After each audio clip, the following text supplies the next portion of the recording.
En novembre 1834, dans les caves humides d'une propriété bourgeoise de Seine-et-Marne, les gendarmes découvrirent 47 enfants enchaînés au mur de pierre. Certains étaient morts depuis des semaines, leurs petits corps recroquevillés dans des positions grotesques. D'autres, squelettiques et couverts de plaies purulentes, suppliaient qu'on les laisse tranquilles, réclamant leur bienfaiteur. Mais le plus troublant, ce qui glaça le sang des enquêteurs les plus endurcis, c'est que tous ces enfants martyrisés semblaient considérer leur geôlier comme leur sauveur, leur protecteur, leurs parents aimants. Cette découverte allait révéler l'une des expérimentations humaines les plus monstrueuses jamais documentées sur le sol français. Une entreprise méthodique de destruction de l'âme humaine menée pendant plus de 10 ans par une famille en apparence respectable. Si cette histoire vous glace déjà le sang, n'hésitez pas à vous abonner à la chaîne et dites-nous en commentaire de quelle ville vous nous écoutez. Car ce que vous allez entendre va remettre en question tout ce que vous pensez savoir sur les limites de la cruauté humaine et sur notre capacité à reconnaître le mal lorsqu'il se dissimule derrière un masque de respectabilité.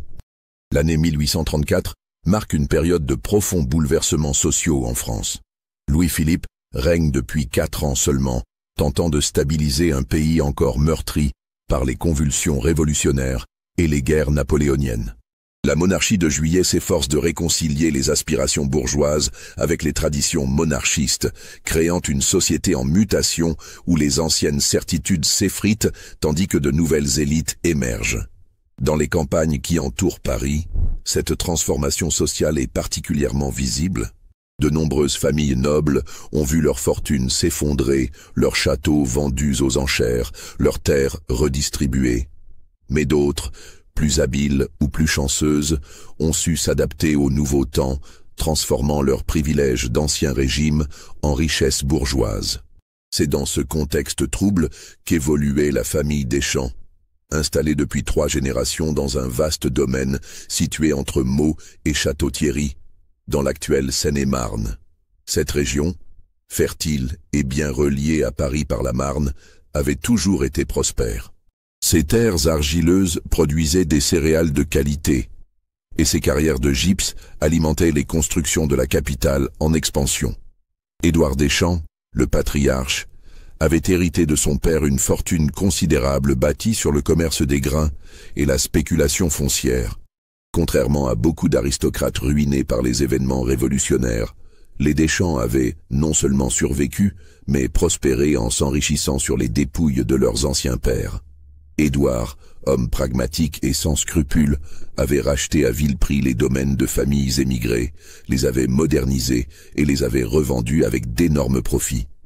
Mais cette réussite matérielle dissimulait une personnalité profondément perturbée. Édouard Deschamps était obsédé par les théories scientifiques émergentes sur la nature humaine. Influencé par les travaux de Gall sur la phrénologie et par les premières réflexions sur l'hérédité, il avait développé une vision mécaniste de l'homme qui le conduisait à considérer ses semblables comme de simples objets d'étude. Cette déformation intellectuelle s'était aggravée au contact de certains cercles parisiens où se mélangeaient sciences naissantes et philosophie matérialiste.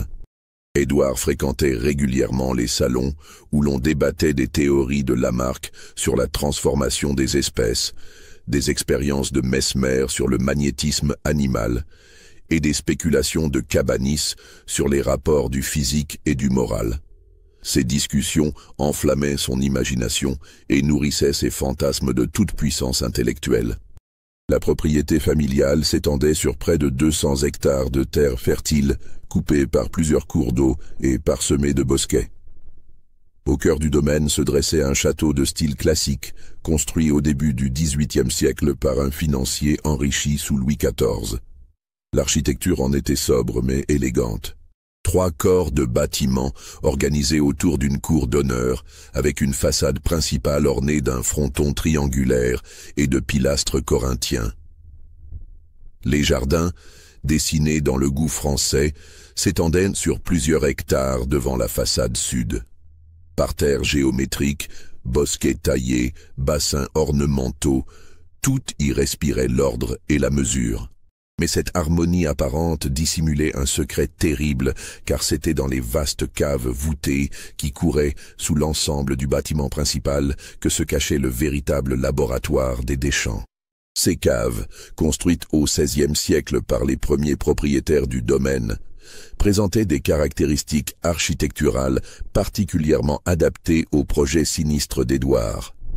Creusées dans le calcaire local, elles formaient un véritable dédale de galeries et de salles voûtées, certaines communiquant entre elles, d'autres parfaitement isolées. L'épaisseur des murs en pierre de taille, l'absence de fenêtres dans la plupart des salles, l'humidité constante qui régnait dans ces espaces souterrains, tout concourait à faire de ces lieux un cachot idéal. Pendant la Révolution, ces caves avaient déjà servi de lieu de détention. Les autorités républicaines y avaient emprisonné plusieurs dizaines de suspects en attente de leur jugement ou de leur transfert vers Paris. Cette utilisation carcérale avait laissé des traces, des anneaux de fer scellés dans les murs, des barreaux aux quelques ouvertures qui donnaient sur l'extérieur, des inscriptions gravées par les prisonniers dans la pierre tendre. Édouard avait conservé et même renforcé ces aménagements, y ajoutant des dispositifs de son invention. Édouard avait épousé en secondes noces une femme plus jeune que lui, Marguerite Beaumont, issue d'une famille de petite noblesse provinciale ruinée par la Révolution. Ce mariage, célébré en 1815, avait été pour lui autant une affaire qu'une union sentimentale. Marguerite apportait en dot les restes d'un patrimoine foncier et surtout des relations dans l'aristocratie légitimiste qui pouvaient s'avérer utiles en cas de restauration monarchique. Mais au-delà de ces considérations pratiques, Édouard avait été séduit par la personnalité particulière de sa future épouse. Marguerite, élevée dans la terreur de déchoir socialement, avait développé une soumission absolue à l'autorité masculine et une fascination morbide pour tout ce qui touchait au pouvoir et à la domination. Elle partageait avec son mari une vision hiérarchique et inégalitaire de la société, considérant que certains êtres humains étaient naturellement destinés à commander, tandis que d'autres ne méritaient que l'obéissance. Cette complicité intellectuelle et morale entre les époux allait se révéler cruciale dans l'élaboration et la mise en œuvre de leur entreprise criminelle. Marguerite n'était pas une simple complice passive. Elle participait activement à la conception des expériences, apportant une dimension psychologique que les approches purement physiques d'Édouard n'auraient pas permis d'atteindre. De ce mariage étaient nés 3 enfants. Henri, l'héritier, âgé de 22 ans en 1834, Célestine, 19 ans, et le Benjamin Paul, 16 ans. Tous 3 avaient grandi dans l'aisance et le confort, recevant une éducation soignée prodiguée par des précepteurs privés. Mais cette éducation conventionnelle dissimulait un endoctrinement plus subtil et plus pervers. Dès leur plus jeune âge, les enfants Deschamps avaient été habitués à considérer certains êtres humains comme intrinsèquement inférieurs. Leurs parents leur enseignaient que l'humanité était divisée en races et en classes naturellement inégales, que les faibles existaient pour servir les forts, que la science donnait aux esprits supérieurs le droit et le devoir d'expérimenter sur les organismes inférieurs. Cette éducation perverse avait porté ses fruits. Henri, l'aîné, avait développé une froideur et une cruauté précoce qui inquiétaient même les domestiques. Célestine manifestait une curiosité malsaine pour la souffrance d'autrui, multipliant les expériences cruelles sur les animaux du domaine. Quant au Benjamin Paul, il semblait avoir hérité de la duplicité paternelle, capable de charme et d'empathie apparente, mais dénuée de tout sentiment authentique. Ainsi, au fil des années, s'était constituée une véritable dynastie de prédateurs, unis par des liens familiaux, mais aussi par une complicité criminelle. Chaque membre de la famille apportait ses compétences particulières à l'entreprise commune. Édouard la conception théorique et l'organisation matérielle, Marguerite la manipulation psychologique, Henri la force physique et l'intimidation. Célestine, l'observation clinique, Paul, la séduction et le recrutement. Cette répartition des rôles permettait aux Deschamps d'opérer avec une efficacité redoutable, chacun maîtrisant parfaitement sa partie dans ce qui était devenu, au fil du temps, une véritable industrie de la déshumanisation. Car c'est bien de cela qu'il s'agissait, non pas de crimes passionnels ou d'actes de folie, mais d'une entreprise méthodique et planifiée visant à détruire systématiquement la personnalité de leurs victimes. Rien dans l'apparence extérieure de la famille ne laissait présager de telles horreurs. Les Deschamps menaient grand train, recevaient régulièrement la bonne société locale, contribuaient généreusement aux œuvres de charité. Édouard siégeait au conseil municipal de la commune voisine. Marguerite présidait l'association des dames patronesses. Leurs enfants fréquentaient les salons de la petite noblesse provinciale. Cette façade de respectabilité était soigneusement entretenue et constituait l'une des clés du succès de leur entreprise criminelle. Car qui aurait pu soupçonner des bienfaiteurs si généreux, des notables si respectés, des parents si dévoués, de se livrer en secret aux pires atrocités?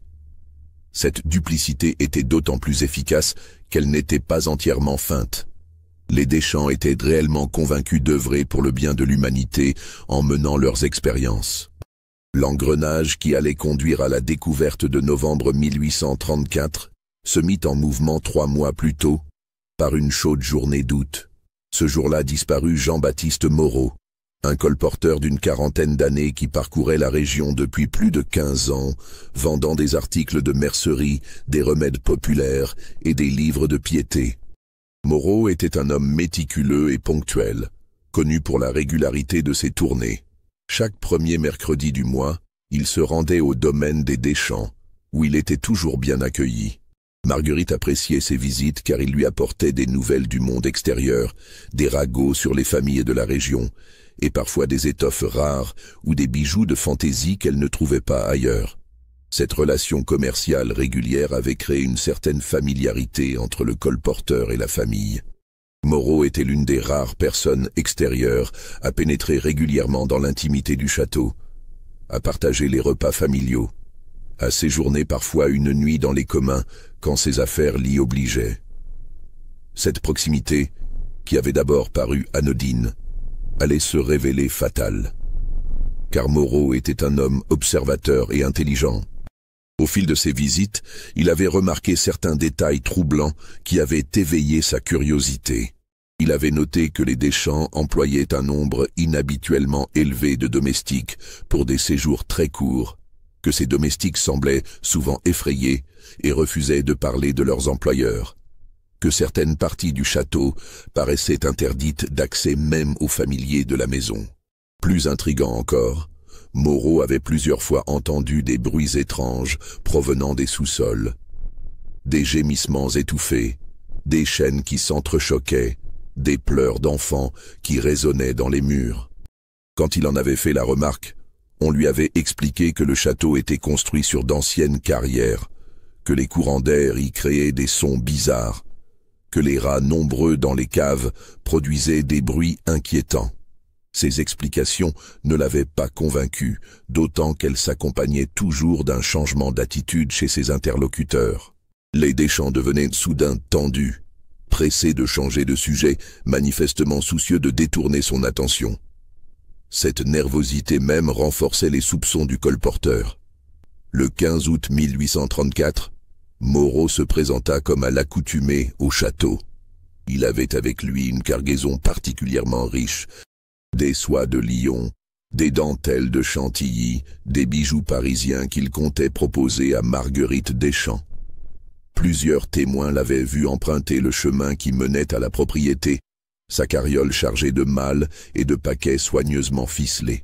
Le portier du château, un homme âgé du nom de Leblanc, confirma plus tard l'avoir vu franchir le portail vers 11 heures du matin. Moreau semblait de bonne humeur, sifflotant un air populaire en dirigeant son cheval vers la cour d'honneur. Ce fut la dernière fois qu'on le vit vivant.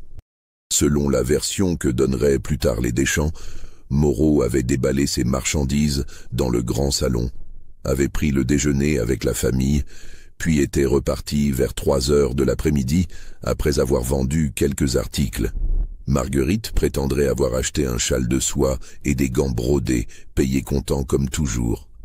Mais cette version des faits présenterait rapidement des incohérences troublantes. D'abord, personne d'autre que les membres de la famille Deschamps n'avait vu repartir le colporteur. Ensuite, sa carriole fut retrouvée 3 jours plus tard, abandonnée dans un bois à plusieurs kilomètres du château, dépouillée de toute marchandise. Enfin, les chevaux qui tiraient la carriole erraient dans la campagne, encore harnachés mais manifestement affamés et assoiffés. Ces découvertes alarmèrent l'épouse de Moreau, Marie, une femme énergique qui connaissait parfaitement les habitudes de son mari. Elle savait qu'il n'aurait jamais abandonné sa carriole et ses chevaux, qu'il préférait dormir à la belle étoile plutôt que de laisser ses bêtes sans soin. De plus, il lui avait confié avant son départ qu'il comptait proposer aux Deschamps une pièce de brocart exceptionnelle réservée à sa meilleure clientèle et qu'il espérait en tirer un prix substantiel.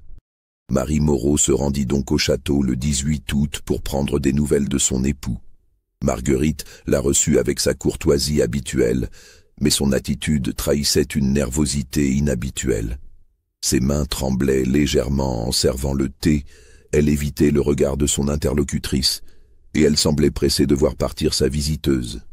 Quand Marie demanda si son mari avait effectivement vendu le fameux brocart, Marguerite eut un moment d'hésitation avant de répondre négativement. Elle prétendit que Moreau ne lui avait montré que des articles ordinaires, qu'elle n'avait rien acheté de particulier, qu'elle ne se souvenait pas d'avoir vu de brocart parmi ses marchandises. Cette réponse surprit Marie, car elle savait que son mari avait spécialement acheté cette pièce en pensant au goût de Madame Deschamps. Il s'agissait d'un tissu rare et coûteux, d'un style qui correspondait exactement aux préférences de la châtelaine. Il était donc peu vraisemblable qu'il ne le lui ait pas proposé. Mais ce qui troubla le plus Marie, ce fut un incident qui se produisit pendant leur conversation. Alors qu'elle prenait le thé dans le petit salon, un bruit sourd retentit sous leurs pieds, comme si quelqu'un frappait le plafond de la cave avec un objet lourd. Ce bruit se répéta plusieurs fois, rythmé et insistant, évoquant irrésistiblement un appel au secours. Quand Marie fit remarquer ces bruits, Marguerite prétendit qu'il s'agissait de domestiques qui déplaçaient des tonneaux dans la cave à vin. Mais cette explication ne tenait pas. D'abord, les coups étaient trop réguliers et trop intentionnels pour résulter d'un simple déménagement. Ensuite, ils provenaient manifestement d'une zone différente de celle où se trouvait la cave à vin. Enfin, ils s'arrêtèrent brusquement après que Marguerite eut discrètement frappé le sol de son talon, comme si elle donnait un signal. Marie repartit avec un sentiment d'inquiétude croissante. Elle était maintenant convaincue qu'il était arrivé quelque chose à son mari au château des Deschamps et que la famille dissimulait la vérité. Mais elle se trouvait dans une position difficile. Comment accuser des notables aussi respectés sur la base de simples présomptions? Comment faire entendre sa voix face à l'influence et à la richesse des Deschamps? Elle commença par interroger discrètement les habitants des villages environnants, espérant trouver quelqu'un qui aurait vu son mari après sa visite au château. Ses recherches ne donnèrent aucun résultat. Personne n'avait aperçu Moreau sur les routes de la région dans l'après-midi du 15 août. En revanche, plusieurs personnes confirmèrent l'avoir vu se diriger vers le domaine des Deschamps dans la matinée. Ces témoignages renforçaient la conviction de Marie que son époux n'avait jamais quitté la propriété. Mais ils ne constituaient pas une preuve suffisante pour convaincre les autorités d'ouvrir une enquête. Le maire de la commune, homme prudent et soucieux de ne pas froisser les notables locaux, se contenta de noter la déclaration de disparition sans prendre de mesures particulières. Cette passivité administrative n'était pas exceptionnelle à l'époque. Dans la France de Louis-Philippe, les autorités locales étaient souvent réticentes à s'attaquer aux familles influentes, surtout sur la base de dénonciations émanant de milieux modestes. La parole d'une épouse de colporteur ne pesait pas lourd face à celle de propriétaires terriens respectés. Mais Marie Moreau était une femme tenace et courageuse. Elle décida de mener sa propre enquête, interrogeant systématiquement tous ceux qui avaient eu des contacts avec les Deschamps. Ces investigations lui révélèrent progressivement l'existence d'un réseau de disparitions et de témoignages troublants qui dépassaient largement le cas de son mari. Les recherches menées par Marie Moreau dans les semaines qui suivirent la disparition de son époux allaient révéler l'existence d'un schéma troublant qui s'étendait sur plusieurs années. Elle découvrit que Jean-Baptiste n'était pas la première personne à avoir mystérieusement disparu après s'être rendu au château des Deschamps. En interrogeant les habitants des villages environnants, Marie recueillit le témoignage de plusieurs familles qui avaient perdu des proches dans des circonstances similaires. Il s'agissait généralement de personnes vulnérables, domestiques temporaires, ouvriers agricoles saisonniers, petits commerçants itinérants comme son mari. Tous avaient pour point commun d'avoir travaillé ou commercé avec la famille Deschamps peu avant leur disparition.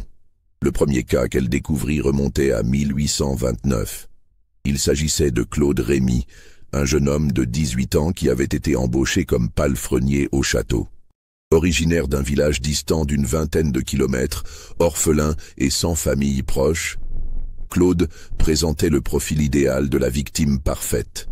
Sa disparition ne risquait pas de susciter beaucoup d'émoi. Claude avait travaillé aux écuries des Deschamps pendant 3 semaines avant de disparaître. Ses employeurs avaient expliqué qu'il était parti sans prévenir, emportant quelques effets personnels et une partie de ses gages. Cette version avait été acceptée sans difficulté. Les jeunes gens de cette condition changeaient souvent d'emploi sans préavis, attirés par de meilleures opportunités ou simplement par l'envie de voir du pays. Mais Marie découvrit que Claude avait confié à la fille d'auberge du village voisin qu'il se plaisait dans son travail et comptait rester longtemps au service des Deschamps. Il lui avait même promis de l'épouser quand il aurait économisé suffisamment d'argent. Cette promesse était-elle sincère ou s'agissait-il d'une simple galanterie? Impossible à dire, mais elle cadrait mal avec un départ précipité et volontaire. D'autres disparitions s'étaient succédées au fil des années, toujours selon le même schéma. En 1830, ce fut le tour de Suzanne Delorme, une jeune lingère embauchée temporairement pour repriser le linge de la famille. En 1831, Antoine Mercier, un maçon venu réparer les cheminées du château. En 1832, Marie-Claire Bouffet, une cuisinière supplémentaire, engagée pour préparer une réception. Tous ces gens avaient officiellement quitté leur emploi de leur propre chef, généralement au bout de quelques semaines. Tous étaient des personnes isolées, sans attache familiale forte, dont l'absence ne suscitait pas d'inquiétude immédiate. Tous étaient jeunes, en bonne santé, et auraient normalement eu devant eux de longues années de vie productive. Mais les recherches de Marie révélèrent un autre schéma, plus troublant encore. La disparition d'enfants dans les communes environnant le domaine des Deschamps. Ces disparitions, étalées sur plusieurs années, étaient passées largement inaperçues, car elles concernaient des enfants issus de milieux très défavorisés, orphelins, enfants abandonnés, fils et filles de familles nombreuses et misérables. La première disparition d'enfants documentée remontait à 1826. Il s'agissait de Pierre Duchesne, un garçon de 8 ans qui vivait chez sa tante à Meaux depuis la mort de ses parents dans une épidémie de choléra. L'enfant avait pour habitude de se rendre au marché chaque matin pour vendre les œufs de leurs quelques poules. Un jour d'octobre, il ne rentra pas. Sa tante, Marie Duchesne, femme simple et craintive, n'osa pas immédiatement alerter les autorités. Elle pensait que l'enfant s'était peut-être enfui pour tenter sa chance à Paris, comme beaucoup de jeunes de son âge. Ce n'est qu'au bout d'une semaine qu'elle se décida à prévenir le maire du village, lequel se contenta de noter la déclaration sans prendre de mesures particulières. L'année suivante, ce fut au tour de la petite Agnès Bertrand, 6 ans, fille d'un journalier agricole. Elle avait disparu alors qu'elle gardait les oies près de l'étang communal de Château-Thierry. Ses parents la cherchèrent pendant des jours avant de se résoudre à prévenir les autorités. L'enquête sommaire qui s'ensuivit conclut à une noyade accidentelle, bien qu'aucun corps n'ait jamais été retrouvé. D'autres disparitions suivirent. Thomas Lebrun, 10 ans, fils d'un sabotier. Élise Gauthier, 7 ans, dont le père était mort à Waterloo. Les jumeaux Martin, 5 ans tous les deux, enfants trouvés élevés par la charité publique. Tous venaient de milieux modestes. Tous étaient des proies faciles dans une société où la vie des plus démunis comptait peu. Ce qui rendait ces disparitions particulièrement insidieuses, c'est qu'elles étaient soigneusement espacées dans le temps et réparties géographiquement. Jamais plus d'un ou deux enfants ne disparaissaient la même année, jamais dans le même village. Cette dispersion empêchait toute prise de conscience collective du phénomène et permettait de traiter chaque cas comme un événement isolé. De plus, les circonstances de ces disparitions étaient toujours légèrement différentes, ce qui empêchait d'établir des liens entre elles. Certains enfants disparaissaient de chez eux, d'autres en gardant les troupeaux, d'autres encore en se rendant au marché ou à l'école. Cette diversité des scénarios était manifestement calculée pour brouiller les pistes. Mais Marie Moreau, forte de son expérience personnelle et de sa connaissance intime de la région, commençait à percevoir la logique sous-jacente de ces événements. Elle remarqua que toutes ces disparitions avaient un point commun géographique. Elles survenaient dans un rayon d'une quinzaine de kilomètres autour du domaine des Deschamps. Cette coïncidence ne pouvait pas être fortuite. Plus troublant encore, plusieurs témoins rapportaient avoir vu les victimes en compagnie de personnes élégamment vêtues peu avant leur disparition. Pierre Duchesne avait été aperçu sur la route qui menait au château en compagnie d'un homme en redingote noire. La petite Agnès Bertrand avait été vue parlant avec une dame en robe de soie qui lui distribuait des sucreries. Les jumeaux Martin avaient été vus montant dans une belle voiture près du portail du domaine. Ces témoignages, pris individuellement, pouvaient sembler anodins, mais leur accumulation commençait à dessiner un schéma inquiétant. Marie comprit qu'elle tenait peut-être là le fil conducteur qui lui permettrait d'élucider non seulement la disparition de son mari, mais celle de toutes ses victimes innocentes. Elle décida alors de s'intéresser de plus près à la famille Deschamps elle-même, cherchant dans leur passé des indices qui pourraient expliquer leur comportement présent. Cette enquête la conduisit à découvrir des éléments troublants dans l'histoire familiale. D'abord, elle apprit qu'Édouard Deschamps avait déjà été soupçonné, une vingtaine d'années auparavant, d'avoir maltraité des domestiques. Plusieurs plaintes avaient été déposées contre lui pour coups et blessures, mais elles avaient toutes été classées sans suite, probablement grâce à l'influence et à l'argent de la famille. Ces affaires anciennes révélaient une propension à la violence qui cadrait mal avec l'image de notable respectable que cultivait Édouard. Ensuite, Marie découvrit que la propriété des Deschamps avait servi, pendant la Révolution, de lieu de détention pour des prisonniers politiques. Les caves du château avaient été aménagées en cellules et plusieurs dizaines de personnes y avaient été emprisonnées en attente de leur procès ou de leur exécution. Bien que ces événements remontent à plus de 40 ans, ils avaient laissé des traces. Les barreaux étaient toujours en place dans certaines caves et les murs portaient encore les inscriptions gravées par les prisonniers. Cette découverte bouleversa Marie. Elle commençait à soupçonner que la famille Deschamps utilisait peut-être encore ces anciennes geôles à des fins inavouables. Mais elle se trouvait face à un dilemme. Comment faire partager ses soupçons aux autorités sans paraître délirante? Comment convaincre des magistrats circonspects de l'existence d'un complot aussi invraisemblable? C'est alors qu'elle eut l'idée de chercher des alliés parmi les familles des autres victimes. Si elle parvenait à regrouper tous les témoignages, à démontrer l'existence d'un schéma récurrent, peut-être réussirait-elle à convaincre quelqu'un de l'écouter. Cette démarche s'avéra plus difficile qu'elle ne l'avait espéré. Beaucoup de familles refusaient de remuer le passé, de raviver des douleurs anciennes, ou craignaient les représailles des Deschamps s'ils venaient à apprendre leur démarche. D'autres, résignés depuis longtemps à leur perte, ne croyaient plus possible de découvrir la vérité. Mais Marie persévéra, et peu à peu, elle réussit à constituer un petit groupe de familles endeuillées, prêtes à témoigner. Parmi elles se trouvait Catherine Lebrun, la mère de Thomas, qui n'avait jamais accepté la version officielle de la disparition de son fils.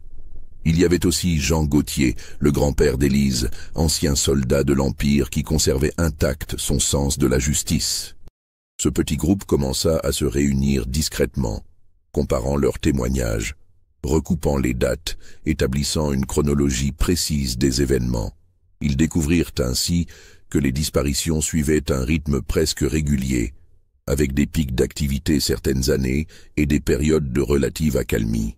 Plus troublant encore, ils remarquèrent que ces variations correspondaient au séjour des enfants Deschamps au château.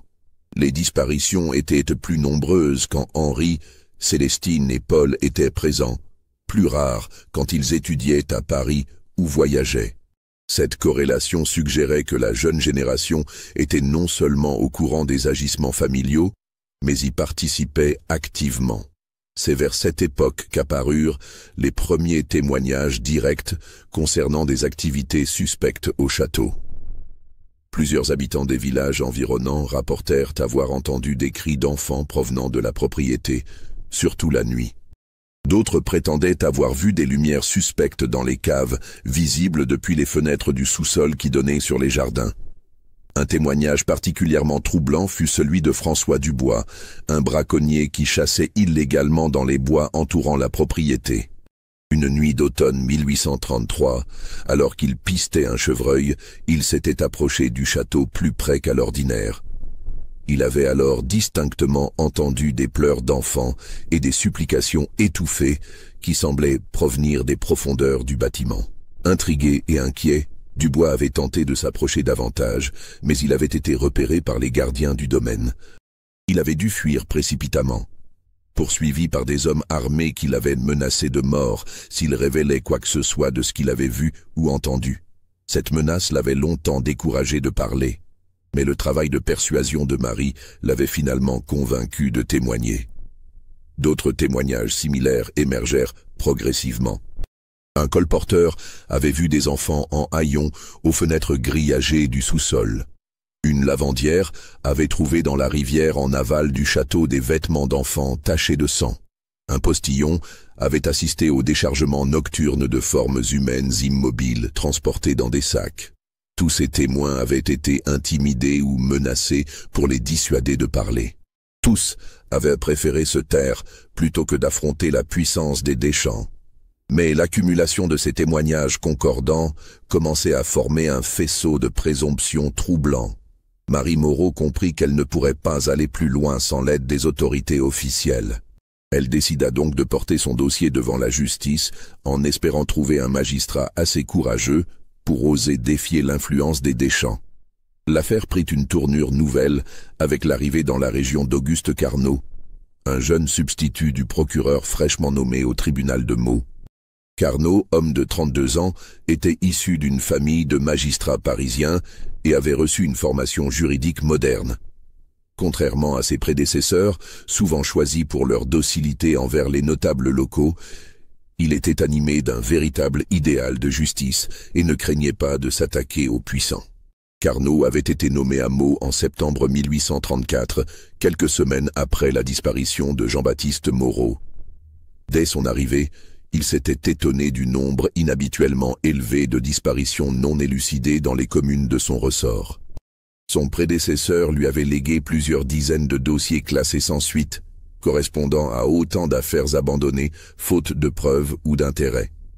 Cette situation choquait profondément Carnot, qui considérait que chaque vie humaine méritait qu'on s'intéresse à son sort. Il était de plus influencé par les idées nouvelles sur la police scientifique et l'enquête criminelle, qui commençait à se répandre en Europe.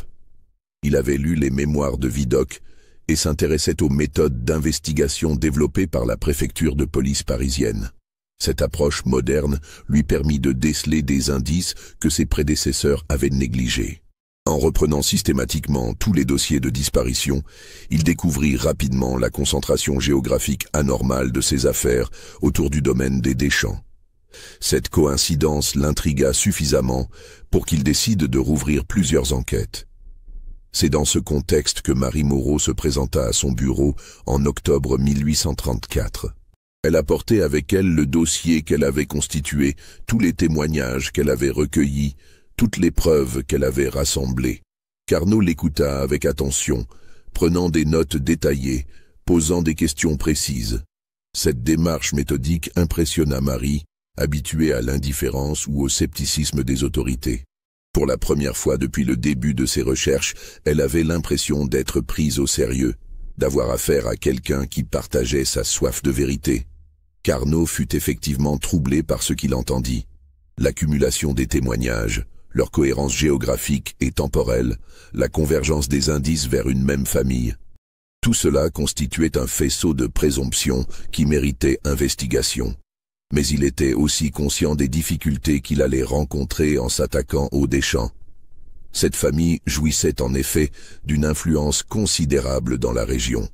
Édouard siégeait au conseil général du département, ses fils fréquentaient l'élite parisienne. Ses relations s'étendaient jusqu'au ministère. Accuser de telles personnes sans preuves irréfutables revenait à compromettre sa propre carrière.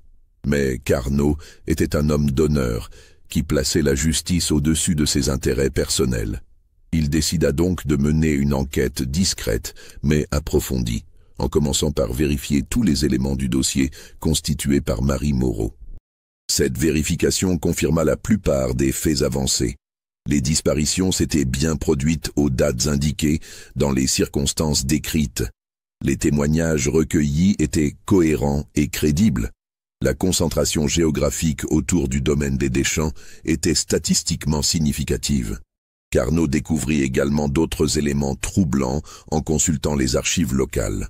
Il apprit ainsi que les Deschamps avaient été mêlés, quelques années auparavant, à plusieurs affaires de mœurs étouffées. Édouard avait été accusé d'attentat à la pudeur sur des domestiques mineurs, mais les plaintes avaient été retirées après versement de dommages-intérêts substantiels. Plus inquiétant encore, Carnot découvrit que la famille possédait des connexions avec certains milieux intellectuels parisiens où se développaient des théories pseudo-scientifiques sur l'amélioration de l'espèce humaine. Édouard correspondait régulièrement avec des médecins et des philosophes qui prônaient l'expérimentation sur les classes inférieures au nom du progrès de la science. Ces découvertes éclairaient d'un jour nouveau les agissements supposés des Deschamps. Il ne s'agissait peut-être pas de simples crimes crapuleux ou passionnels, mais d'une entreprise méthodique, justifiée par une idéologie pseudo-scientifique. Cette dimension idéologique rendait les crimes potentiels encore plus inquiétants, car elle suggérait une planification de long terme et une absence totale de scrupules moraux. Carnot décida alors de placer la propriété des Deschamps sous surveillance discrète. Il recruta pour cela 2 gendarmes de confiance, les brigadiers Rousseau et Delacroix, tous deux connus pour leur discrétion et leur efficacité. Ils furent chargés d'observer les allées et venues au château, de noter tout comportement suspect et surtout de repérer d'éventuelles nouvelles victimes. Cette surveillance porta rapidement ses fruits. Dès la première semaine, les gendarmes observèrent un balai incessant de carrioles qui se rendaient au château à des heures inhabituelles, souvent en pleine nuit. Ces véhicules arrivaient généralement chargés et repartaient vides, ou parfois l'inverse. Plus troublant encore, ils remarquèrent que plusieurs de ces carrioles transportaient ce qui ressemblait à des formes humaines, dissimulées sous des bâches. Les observations se poursuivirent pendant plusieurs semaines, révélant l'existence d'un réseau logistique complexe centré sur le château des Deschamps. Des complices extérieurs participaient manifestement à l'entreprise familiale, apportant régulièrement de nouvelles victimes et emportant on ne sait quoi en échange. Un soir de novembre, Delacroix faillit être découvert alors qu'il observait l'une de ces mystérieuses livraisons nocturnes. Il vit distinctement Henri Deschamps, le fils aîné, aider à décharger ce qui semblait être le corps inerte d'un enfant. Le garçon fut transporté non vers l'entrée principale du château, mais vers une petite porte située au niveau du sous-sol. Cette porte, remarqua Delacroix, était munie de lourdes serrures et semblait avoir été récemment renforcée. Elle donnait directement accès aux caves, sans passer par les parties habitées du château, permettant ainsi d'introduire discrètement des personnes sans alerter les domestiques légitimes. Le gendarme tenta de s'approcher davantage pour mieux voir, mais il fut repéré par l'un des complices des Deschamps. Il dut fuir précipitamment, poursuivi par plusieurs hommes armés qui semblaient bien connaître la configuration des lieux. Fort heureusement, Delacroix connaissait lui aussi la région et parvint à semer ses poursuivants en se cachant dans un bosquet. Cet incident confirma les soupçons de Carnot, mais il le plaça également dans une position délicate. Il savait désormais que les Deschamps étaient conscients d'être surveillés, ce qui risquait de compliquer considérablement son enquête. Pire encore, il craignait que cette surveillance découverte n'incite la famille à faire disparaître les preuves de leurs méfaits, si méfaits il y avait. Il décida donc d'accélérer le processus et de chercher un moyen d'entrer légalement dans la propriété. Pour cela, il lui fallait un prétexte officiel, un mandat en bonne et due forme qui lui permette de fouiller le château. Mais obtenir un tel mandat contre une famille aussi influente que les Deschamps n'était pas chose aisée. Carnot savait qu'il lui fallait des preuves plus solides que de simples présomptions pour convaincre ses supérieurs. Il entreprit donc de constituer un dossier irréfutable, rassemblant tous les témoignages disponibles, tous les indices recueillis, toutes les coïncidences troublantes qu'il avait découvertes. C'est alors qu'intervint un événement imprévu qui allait précipiter le dénouement de l'affaire.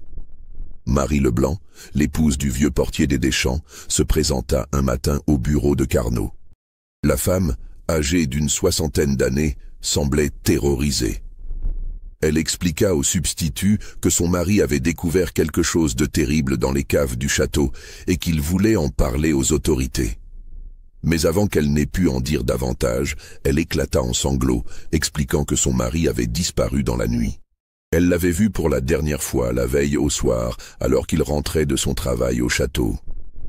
Il lui avait confié qu'il ne pouvait plus garder pour lui ce qu'il avait vu et qu'il comptait tout révéler le lendemain. Depuis, plus aucune nouvelle. Cette disparition était d'autant plus suspecte que Leblanc travaillait pour les Deschamps depuis plus de 20 ans et jouissait normalement de leur confiance. S'il l'avait fait disparaître, c'est qu'il représentait un danger réel pour eux, qu'il avait découvert quelque chose de compromettant. Marie Leblanc remit alors à Carnot un objet qui allait se révéler crucial, une clé que son mari avait soustraite aux Deschamps. Selon elle, cette clé ouvrait l'une des portes du sous-sol du château, celle-là même par laquelle elle avait vu passer des enfants qui ne ressortaient jamais. Cette révélation bouleversa Carnot. Pour la première fois, il tenait une preuve tangible, un moyen d'accéder au secret des Deschamps.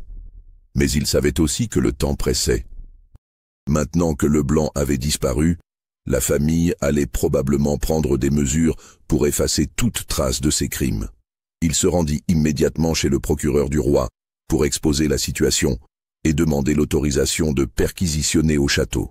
Cette démarche ne fut pas aisée. Le procureur, homme prudent et conservateur, était réticent à autoriser une action aussi spectaculaire contre une famille aussi respectable. Mais l'accumulation des preuves et l'éloquence de Carnot finirent par le convaincre. Le magistrat autorisa la perquisition, tout en prévenant son substitut qu'il engageait sa responsabilité personnelle dans cette affaire. Si l'enquête ne donnait rien, Carnot pouvait s'attendre à être muté dans une juridiction moins prestigieuse. Cette mise en garde ne découragea pas le jeune magistrat. Il était convaincu de la culpabilité des Deschamps et résolu à la démontrer, quelles qu'en soient les conséquences pour sa carrière. Il organisa donc la perquisition pour le surlendemain, espérant surprendre la famille avant qu'elle n'ait eu le temps de faire disparaître toutes les preuves. Ce que vous venez d'entendre n'est que le début de cette histoire terrifiante. Si vous ressentez déjà des frissons d'angoisse, n'hésitez pas à liker cette vidéo et dites-nous en commentaire ce que vous pensez qu'il va se passer dans ces caves maudites. Car ce qui suit va dépasser en horreur tout ce que vous pouviez imaginer, révélant des pratiques si monstrueuses qu'elles défient l'entendement humain. La perquisition fut organisée pour le 23 novembre 1834, un matin brumeux où la campagne environnante baignait dans une atmosphère d'automne finissant particulièrement oppressante. Carnot avait soigneusement préparé cette opération, conscient qu'il n'aurait qu'une seule chance de confondre les Deschamps. Il avait constitué une équipe de 8 hommes. Lui-même, les brigadiers Rousseau et Delacroix, 4 gendarmes supplémentaires, et le docteur Fontaine, médecin légiste réputé pour sa rigueur scientifique. Tous ces hommes étaient conscients de la gravité de la situation et de l'influence de la famille qu'ils s'apprêtaient à défier. Carnot leur avait exposé clairement les enjeux. Ils allaient peut-être découvrir l'un des crimes les plus atroces jamais commis en France, mais ils risquaient aussi de compromettre leur carrière s'ils ne trouvaient rien de probant. Le cortège officiel arriva au château vers 8 heures du matin, au moment où la brume matinale commençait à se dissiper. L'imposante façade classique du château se dressait devant eux, majestueuse et tranquille, ne laissant rien paraître des horreurs qu'elle dissimulait peut-être. Les jardins à la française, parfaitement entretenus, offraient un spectacle de sérénité et d'harmonie qui contrastait cruellement avec les soupçons qui pesaient sur leurs propriétaires. Les Deschamps les accueillirent avec une politesse glacée qui trahissait leur mécontentement et leur inquiétude. Édouard le patriarche se présenta en robe de chambre de soie, affectant la surprise et l'indignation d'un honnête homme tiré du lit par une procédure abusive. Il exigea de voir le mandat de perquisition et l'examina longuement avec des lunettes d'or, comme s'il cherchait un vice de procédure qui lui permettrait de s'opposer à la fouille. Marguerite apparut quelques minutes plus tard, élégamment vêtue malgré l'heure matinale, le visage composé dans une expression de dignité outragée. Ses fils Henri et Paul l'accompagnaient, tandis que Célestine resta invisible, prétendument souffrante et alitée. Cette absence était-elle réelle ou calculée?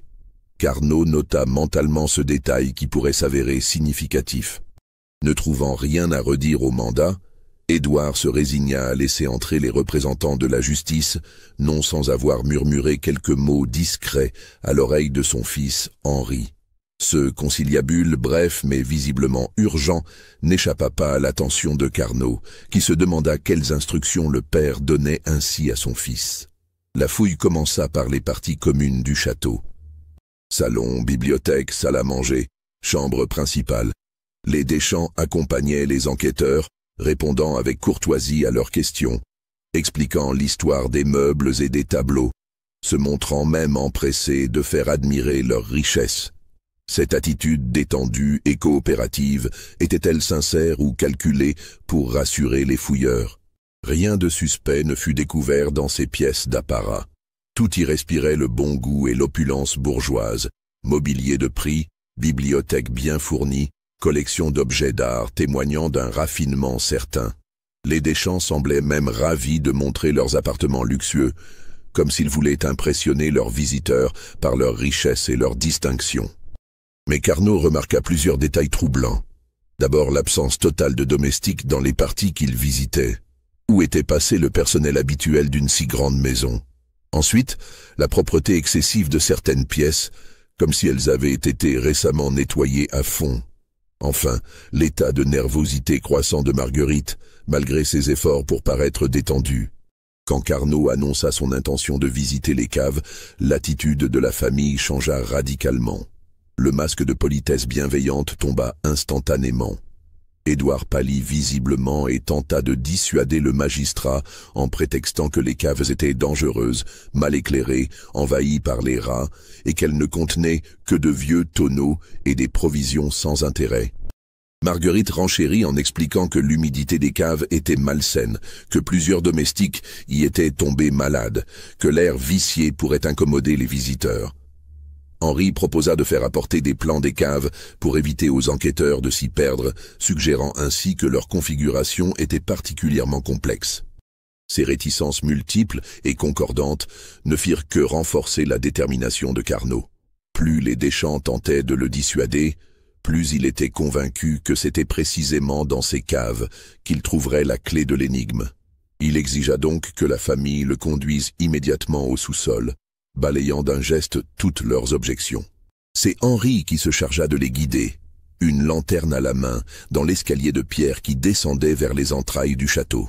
Cet escalier, taillé dans le calcaire local, était étroit et humide, ses marches usées par des siècles de passage.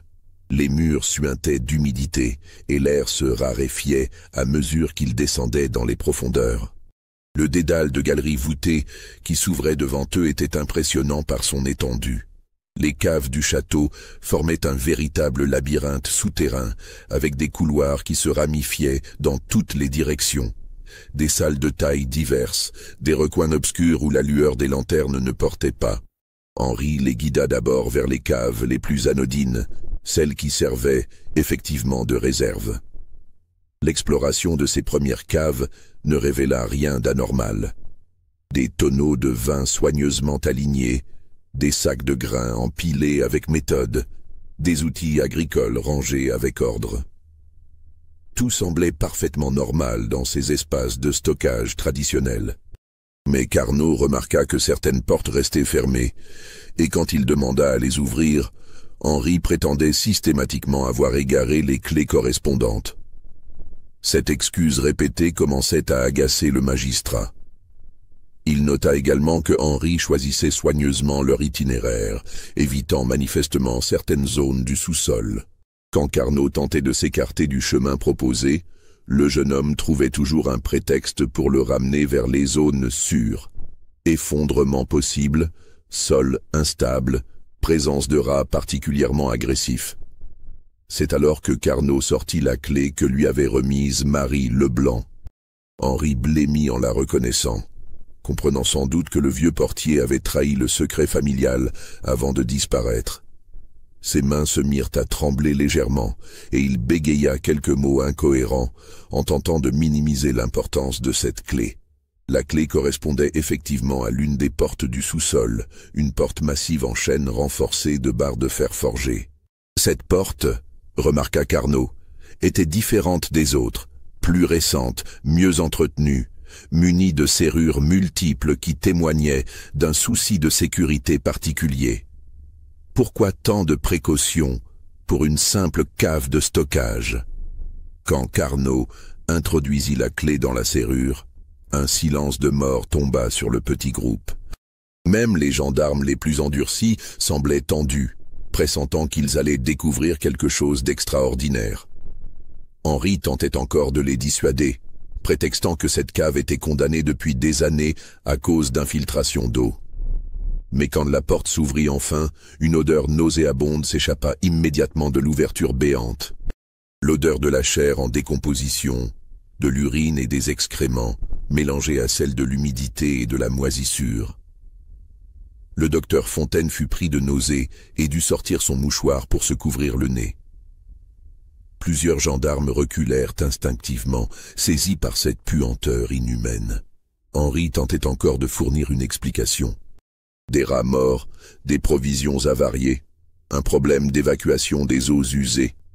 Mais ces explications sonnaient faux, et sa pâleur cadavérique trahissait sa terreur de voir enfin découvert le secret familial. Carnot prit une lanterne et pénétra le premier dans la cave maudite. Ce qu'il découvrit dépassait en horreur tout ce qu'il avait pu imaginer dans ses pires cauchemars.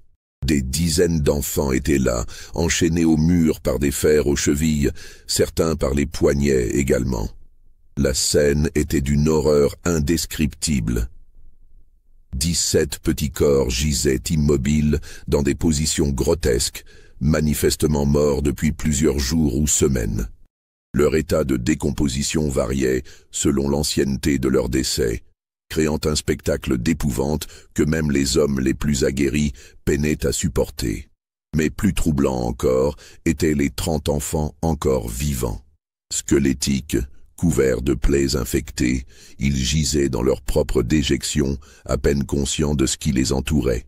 Leurs vêtements, réduits à l'état de haillons, témoignaient de mois, voire d'années de captivité. Leur corps portait les stigmates de maltraitance systématique, cicatrices, brûlures, marques de coups répétés. Plusieurs de ces enfants semblaient avoir perdu la raison. Ils marmonnaient des paroles incohérentes, fixaient le vide de leurs yeux éteints ou se balançaient compulsivement dans leurs chaînes. D'autres, au contraire, paraissaient dans un état de stupeur complète, comme si leur esprit s'était réfugié dans un ailleurs inaccessible pour échapper à l'horreur de leur situation. Mais le plus troublant, ce qui glaça le sang des enquêteurs les plus endurcis, c'est que quand ils commencèrent à détacher leurs chaînes, plusieurs enfants se mirent à hurler de terreur.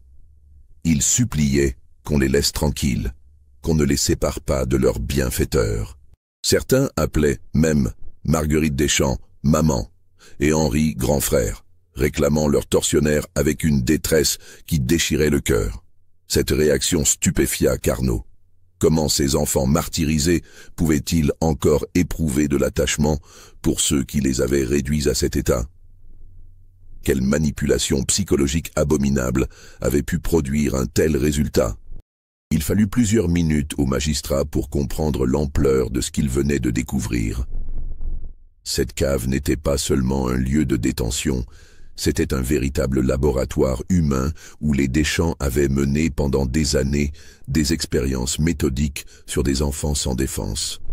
En fouillant plus attentivement les lieux, les enquêteurs découvrirent des documents qui révélaient toute l'étendue de l'horreur. Des cahiers d'observation détaillaient méticuleusement les expériences menées sur chaque enfant. Il s'agissait d'un programme systématique visant à étudier les effets de différents types de privations sur le développement physique et mental des enfants. Privation de nourriture, de lumière, de contact humain, administration de substances diverses. Tout était consigné avec une précision scientifique glaçante. Chaque enfant était numéroté, catalogué, étudié comme un spécimen de laboratoire. Les Deschamps avaient établi des protocoles expérimentaux d'une rigueur terrifiante, testant systématiquement les limites de la résistance humaine. Certaines expériences visaient à mesurer les effets de l'isolement sensoriel. Des enfants avaient été privés de lumière pendant des mois, d'autres maintenus dans un silence absolu. D'autres protocoles testaient les conséquences de la malnutrition contrôlée, de la privation de sommeil, de l'exposition au froid ou à la chaleur excessive. Mais le plus abominable était le volet psychologique de ces expériences. Les Deschamps avaient développé des techniques de manipulation mentale d'une sophistication terrifiante. Ils alternaient périodes de tendresse extrême et moments de cruauté absolue, créant chez leurs victimes une dépendance émotionnelle totale. Les enfants en venaient à considérer leurs tortionnaires comme les seules personnes au monde capables de les comprendre et de les protéger.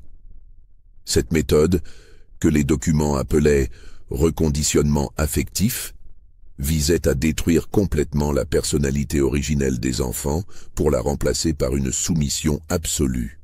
Les Deschamps pensaient pouvoir créer ainsi une race d'êtres humains parfaitement dociles, dénués de volonté propre, capables de servir leur maître sans jamais se rebeller. Le décompte final fut effrayant. 47 enfants avaient été découverts dans cette cave de l'horreur, dont 17 étaient déjà morts. Parmi les survivants, plusieurs ne passèrent pas les premiers jours qui suivirent leur libération. Leurs organismes épuisés ne résistant pas au choc du retour à la vie normale. L'arrestation immédiate des Deschamps provoqua un scandale considérable dans toute la France.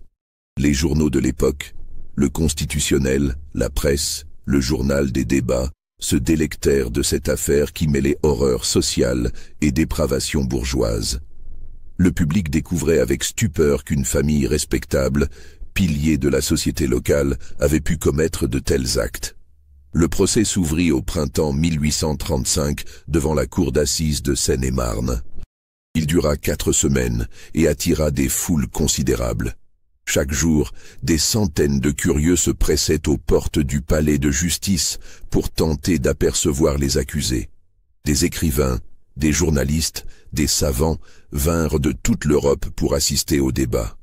La défense fut assurée par Maître Berryer, l'un des avocats les plus réputés de l'époque. Il tenta de plaider la folie de ses clients, arguant qu'ils avaient agi sous l'empire d'une obsession maladive pour les sciences naturelles. Selon lui, les Deschamps étaient des érudits égarés par leurs recherches, victimes de leur propre intelligence, et non des criminels de droit commun. Cette plaidoirie ne convainquit personne. Les témoignages des enfants survivants qui purent s'exprimer révélèrent l'ampleur méthodique des sévices subis. Le plus troublant était leur description de l'attitude des Deschamps. Loin d'être des bourreaux sadiques, ils se comportaient comme des parents aimants, expliquant que tout ce qu'ils leur faisaient subir était pour leur bien, qu'ils étaient en train de les transformer en êtres supérieurs. Le verdict tomba le 15 mai 1835. Édouard Deschamps fut condamné à mort, Marguerite aux travaux forcés à perpétuité, Henri à 20 ans de bagne. Célestine et Paul, jugés manipulés par leurs aînés, écopèrent de 10 ans de prison chacun. Édouard fut guillotiné le 3 juillet 1835 sur la place publique de Meaux. Jusqu'au bout, il maintint qu'il avait agi pour le bien de l'humanité, que ses expériences auraient révolutionné la compréhension de la nature humaine. Marguerite mourut au bagne de Cayenne en 1841. Henri ne survécut que 3 ans à sa condamnation, tué par ses codétenus. Le château fut rasé en 1836. Aujourd'hui, seules quelques fondations témoignent encore de l'existence de cette propriété maudite. Les enfants survivants ne parvinrent jamais à se réadapter complètement. Plusieurs se suicidèrent dans les années suivantes, d'autres finirent leurs jours dans des asiles. Cette affaire marqua un tournant dans la prise de conscience des droits de l'enfant et contribua à l'adoption de lois plus strictes. Elle révéla aussi les failles d'un système qui fermait trop facilement les yeux sur les agissements des classes privilégiées. Mais le plus troublant reste cette question. Vous croyez que tout a vraiment été révélé sur cette famille maudite ? N'hésitez pas à commenter en dessous pour nous dire ce que vous en pensez. Abonnez-vous à la chaîne si ce n'est pas encore fait. Et partagez cette vidéo avec tous ceux qui, comme vous, sont fascinés par les mystères les plus sombres de l'histoire. Car si l'affaire Deschamps appartient officiellement au passé, peut-on être certain qu'elle ne se répète pas, sous d'autres formes, en d'autres lieux ? Cette histoire nous rappelle que l'horreur peut surgir là où on l'attend le moins, et que la vigilance éternelle est le prix de notre humanité.